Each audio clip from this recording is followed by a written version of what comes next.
বিসমিল্লাহির রহমানির রহিম। আসসালামু আলাইকুম। তস্করাস কিচেন থেকে আপনাদের জন্য আরেকটা রেসিপি নিয়ে এসেছি। আজকে আপনাদের সাথে আমি বিফ হালিমের একটা রেসিপি শেয়ার করব। এই রাঁধুনি হালিম মিক্স নিয়েছি আমি।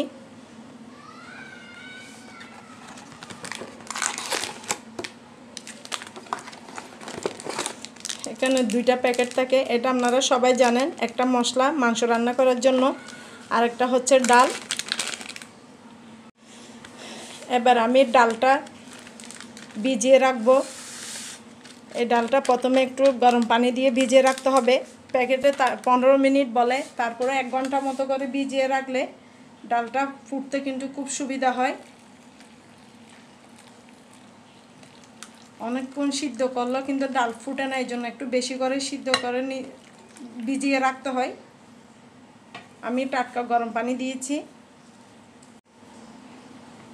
একটু চামচের সাহায্যে নেড়ে দিচ্ছি।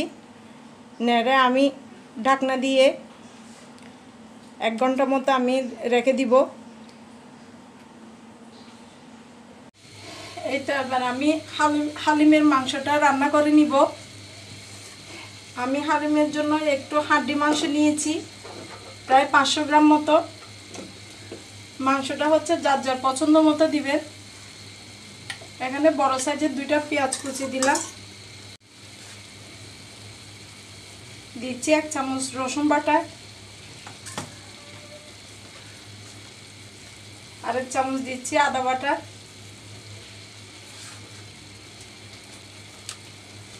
রাঁধুনি যে মশলাটা ছিল হালিমের মশলা, এটা দিয়ে দিলাম। আর কোনো মশলা অ্যাড করতে হবে না। আমি আমার ঘরে তৈরি করা মশলাটা থেকে 1 চামচ দিব লাস্টে, শেষ পর্যায়ে। এটা সরিষার তেল না, সয়াবিন তেল। আমার ওই তেলের জোয়ারের তেল ছিল। 1 চামচ পরিমাণ লবণ দিয়ে দিলাম। মাঝে মাঝে অল্প পানি দিয়ে সিদ্ধ করে নিব। এই তো আমি 3-4 মিনিট মাংস কষিয়ে নিয়েছি। এবার পানি অ্যাড করে দিব, না হলে মশলাটা পুড়ে যাবে।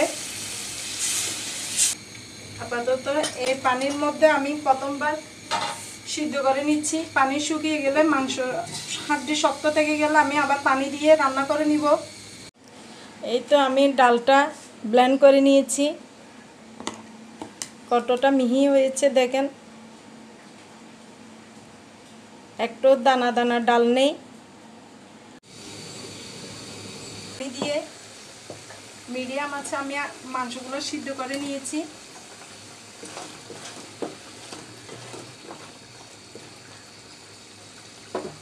এবার দিয়ে দিব আমি ব্লেন্ড করা ডাল।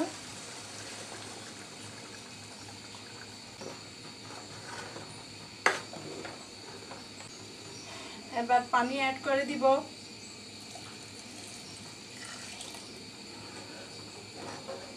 একটা পরিমাণ করে দিচ্ছি আমি, বেশি পানিও দিব না আবার কমও না। 10 মিনিট আমি সিদ্ধ করব, এতটুকুতে ডালটা রান্না হয়ে যাবে।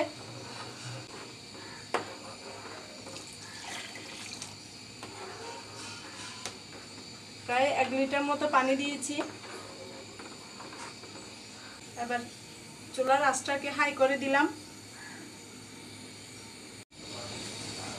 এই তো আমি আবার লবণ দিয়ে দিচ্ছি। আমি প্রথমেই লবণ কম দিয়েছিলাম, পরে দিব। এই কারণে অল্প করে আমি হাতের সাহায্যে ছিটিয়ে দিচ্ছি। ওইটা ডাল দেওয়ার আগে দিয়ে ফেলার দরকার ছিল, সমস্যা নাই, এখন দিলেও এটা হয়ে যাবে।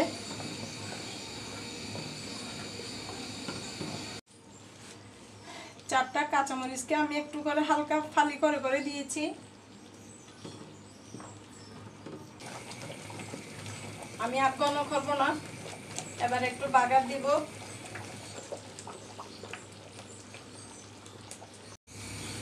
এই তো আমি বাগার দেওয়ার জন্য তেল নিয়েছি।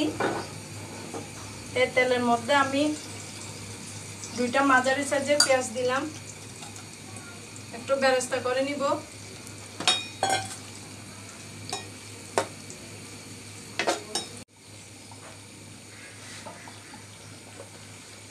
তো আমি এবার বাগারটা দিয়ে দিচ্ছি। অর্ধেক পেঁয়াজ বেরেস্তা করে রেখে দিয়েছি। এবার আমি নামিয়ে নিব।